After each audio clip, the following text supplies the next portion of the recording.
opportunity to try to warm you up with the Twitter Express session. Some of you who had the opportunity to introduce.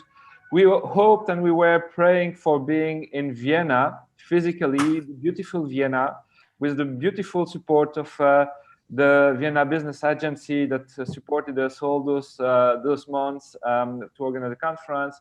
Thank you also for the support of the Student Hotel who helped us through the process. Unfortunately, the virus was the strongest, and so we had to move everything from atoms to bits.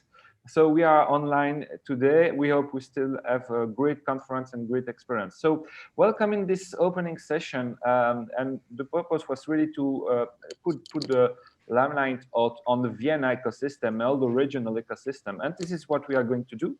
And I'm very happy to have our participant that will give us an introduction to this wonderful ecosystem of co-working in the Vienna city and the Vienna surroundings. So Gabriele Tatzberger will introduce us to this from the Vienna Business Agency. Will introduce us to this whole ecosystem. They are supporting, and we have Anita Komarek, who is one of the veterans of co-working in Europe and especially in Vienna, and she will guide you through the history of the co-working, how it grew in Vienna the last time, and you are also very much expert in this merging of hospitality, hotels, co-living, and co-working. And then we have also Sandra, who will join us from Bratislava, because as we used to say that Vienna is this ecosystem also from Bratislava is just 1 hour away from Vienna, and it was also important to understand it. We thought it was a very great example of how things can work in Europe and be connected and really deliver a lot more than just one environment. It's just the mixture and the connection and articulation between all those environments. So I'm Jean-Yves Vuillard. I'm one of the coordinators of this conference. Happy to join. We hope you will have 2 great days of conference and exchanges. And I just give the word to Gabriele, who will just guide us to Vienna. And if we can be there today, we certainly can join and go to Vienna anytime within a few weeks, hopefully. Gabriele. Thank you very much, Jean-Yves, for these welcoming words. I would like to say welcome from Vienna. Unfortunately, you cannot be here, but thanks to the organizers and the technology, we are able to have really get insights. We get an interesting discussion about the co-working life and how the way of working together changes. So my name is Gabriele Tatzberger. I'm from the Vienna Business Agency. I will also share my screen. I brought some slides for you. So, and I'm Director of Startup Services here at the Vienna Business Agency since 2008, and I'm really in the scene side since then. And when I remember back 2008, I know that we only had 2 co-working spaces here in Vienna, and it was really that we had to explain what is co-working and what does it mean. And so in fact, it's a very young development, and we see that it had a very huge development which was going on. And there are new types of work, new types of co-working spaces as well, which have different focuses and services nowadays. So at the moment, we have approximately 50 co-working spaces in Vienna. I think Anita, she will tell you more about the co-working scene here in Vienna later on. And what we see, these are the new ones. And I always ask, do you know in which city co-working was invented? And my answer always is, it was in Vienna, because we have 630 coffee houses. And coffee houses 100 years ago, I would say, was kind of co-working for many people. And nowadays we have, in addition to our 630 coffee houses, our 50 co-working spaces. And I think it's quite a huge density for a city like Vienna. Now I would like to tell you a little bit, there are new movements going on, and also we at the Vienna Business Agency try to react and see, okay, what does the market need and what can we do in our house? And one thing we saw is that we had the problem that many startups in the life science sector didn't get a laboratory infrastructure in an affordable and short-term way. And that's why we constructed and built, I always say, a co-working space with laboratory infrastructure. So we opened it this year. We have there a building with 30 office spaces, workspaces, and 60 laboratory working spaces. And we are already full because there is such a huge demand for this kind of infrastructure. And it's really focusing on startups with which have the need for laboratory infrastructure.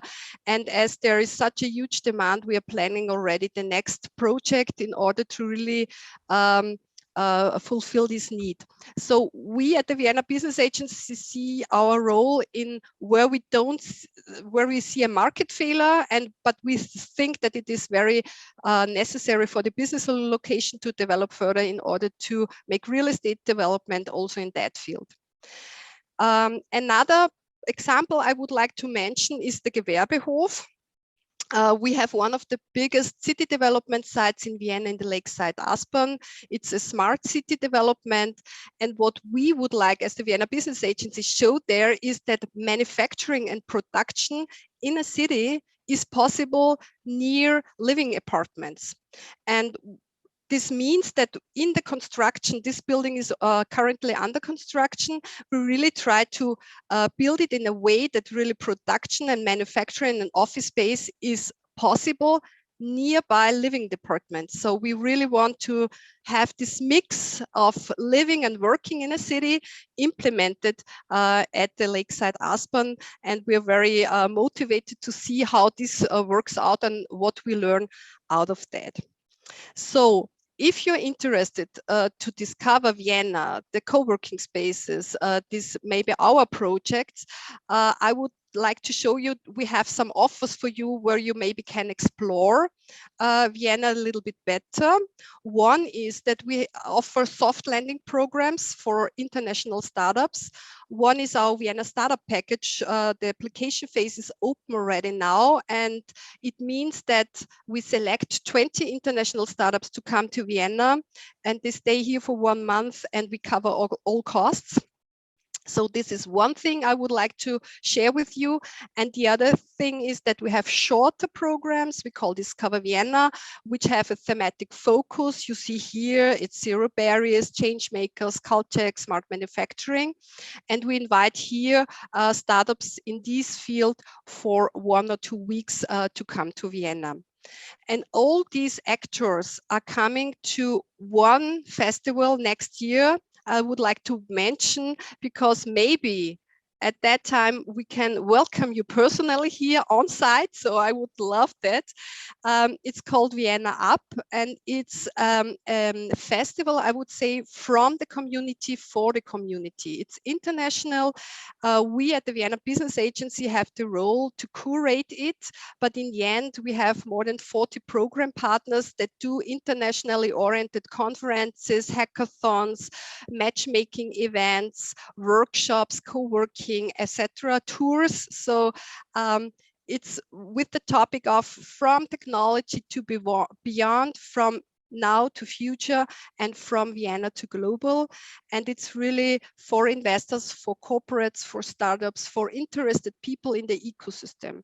So it's really one opportunity to discover what's going on, who are the stakeholders, what are the services and the offers here in the city. And in addition, you can match and connect with internationals and get insights also from international speakers.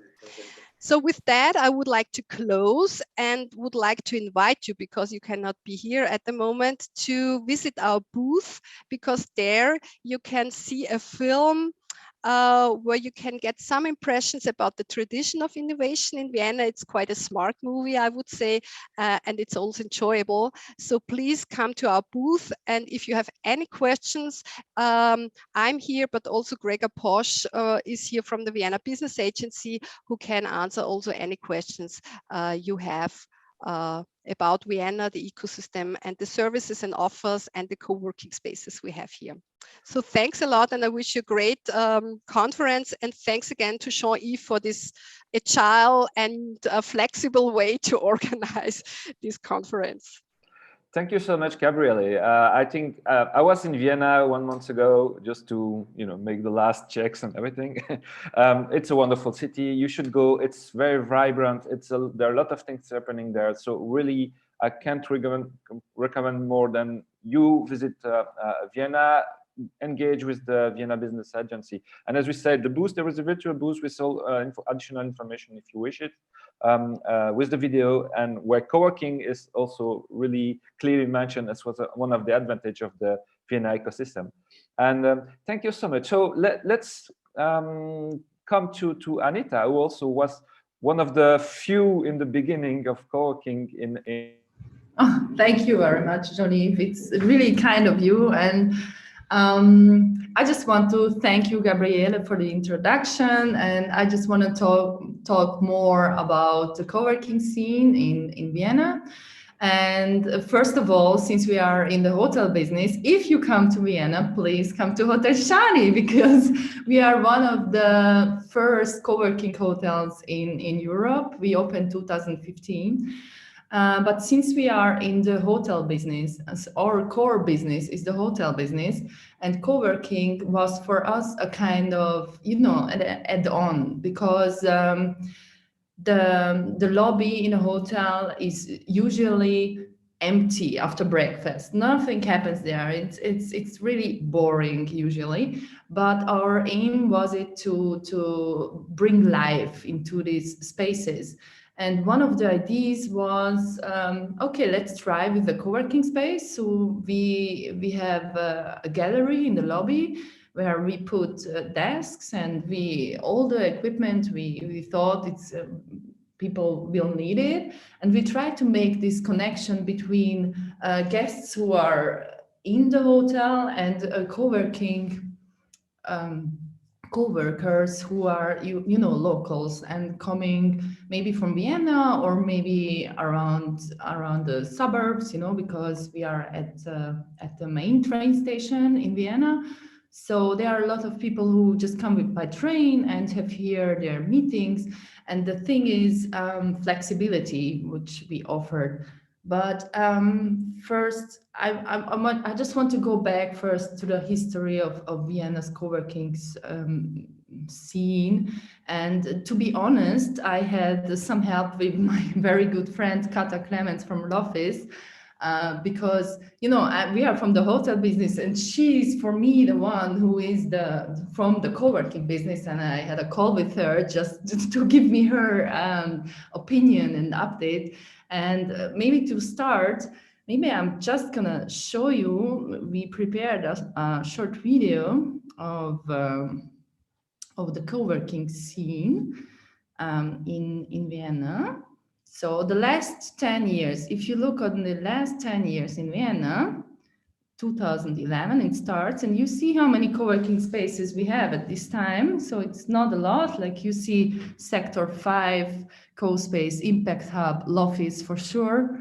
And then a lot of spaces are coming through the years, but some are disappearing, like, it's just like a natural, we made a really funny effect on this. I hope you are not mad about this. So the ones who are, what's the name for this? Whose spaces these were. So you see the development, it is getting more and more and more. And after the Corona and the COVID situation, things changed again. But to come back to I'm just gonna switch it off again, so you can concentrate more. So as Gabriele said, I will also agree that Vienna is one of the birthplaces of co-working space, not just because of the coffee houses, but also because here the first co-working spaces were Schraubenfabrik, for example, were opened already really early. So like one of the first co-working spaces in the world. And the people around Stefan Leitner, Siedel, they are really, they were pioneers in these things, but this name co-working wasn't born at this moment. They called it differently, like a business like a business space or a business center, they call it, because co-working, the name of co-working wasn't born at this time. So Vienna is for sure one of these pioneer cities of co-working. And on the other hand, and then the co-working scene started and developed, and more spaces opened. And the question is, and what you can see is, what did the co-working spaces offer? And if they managed to have a kind of flexibility and a kind of hybrid portfolio, like a portfolio, not just offering a space to work, but offer something else around it, like boarding rooms, meeting spaces, event spaces, maybe not to have just freelancers as a target group, but also bigger companies who wants to dive into this cool co-working scene. If the space is managed like to target these groups again and to offer a hybrid portfolio, or they have a hybrid products for the people, then they managed to grow. And it's the same with us. We are also, we are from the hotel business, but we offered co-working space, but that's not just our core business. So I think also, like, looking into the future, and also Corona made this,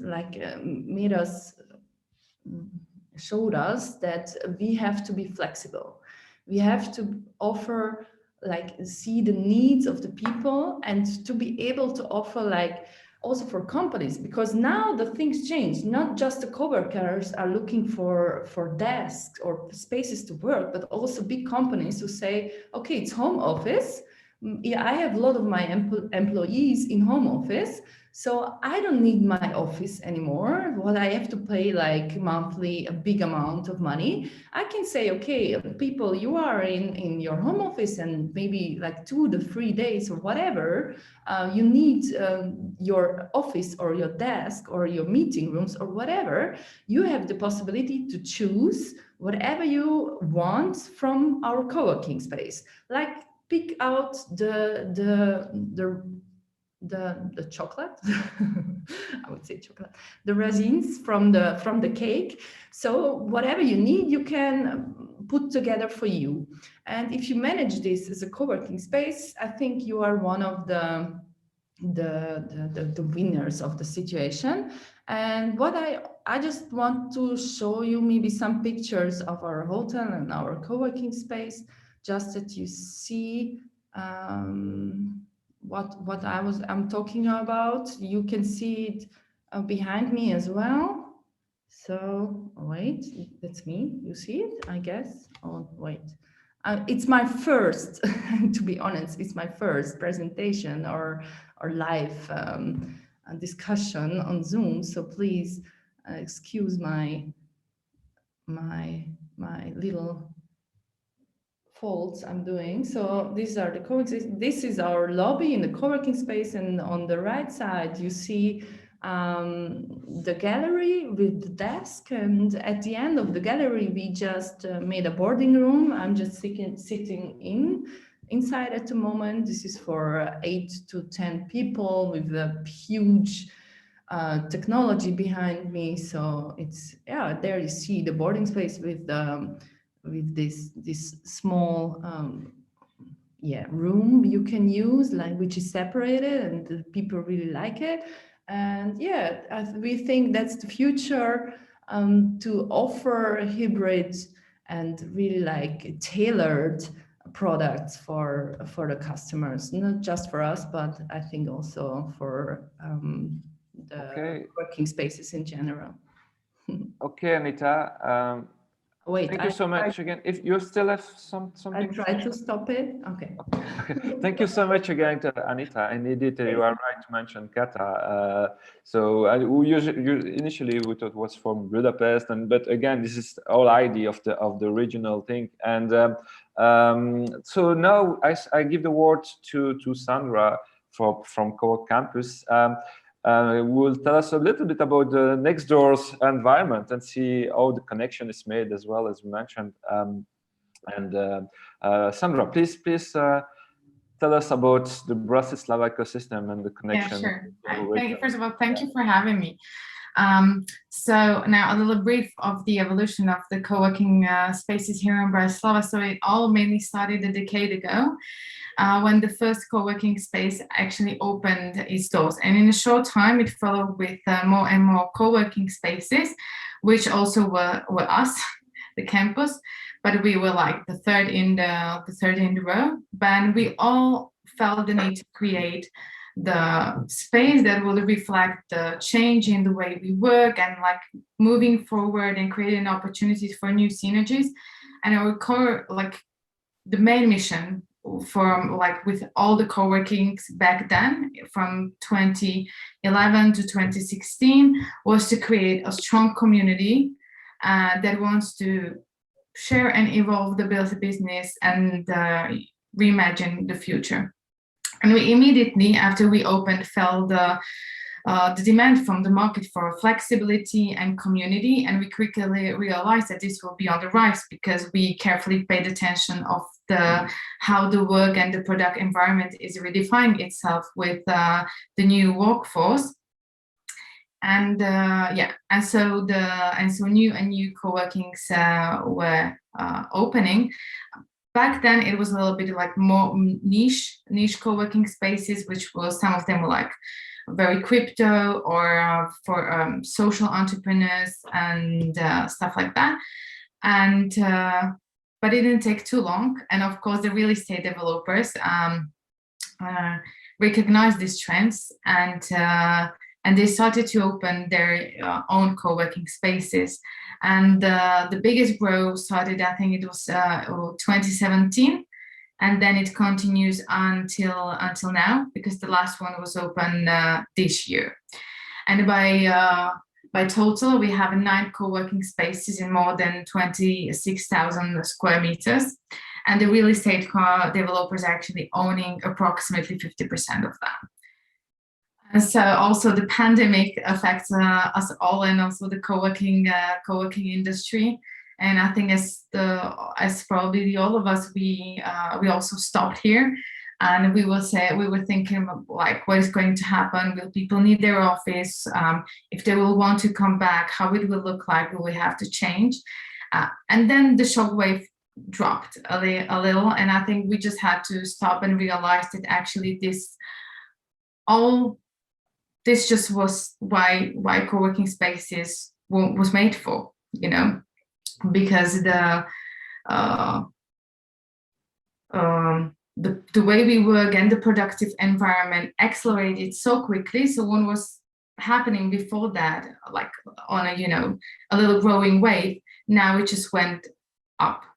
And we become an ally to entrepreneurs and freelancers in those hard times. And I think the biggest aid we could offer in these times full of uncertainty was the flexibility that is becoming the new gold on the market. And and so as the pandemic is still here with us, and I think we are more thinking about what the future will look like for co-working spaces in Slovakia, and also for the rest of the world in general.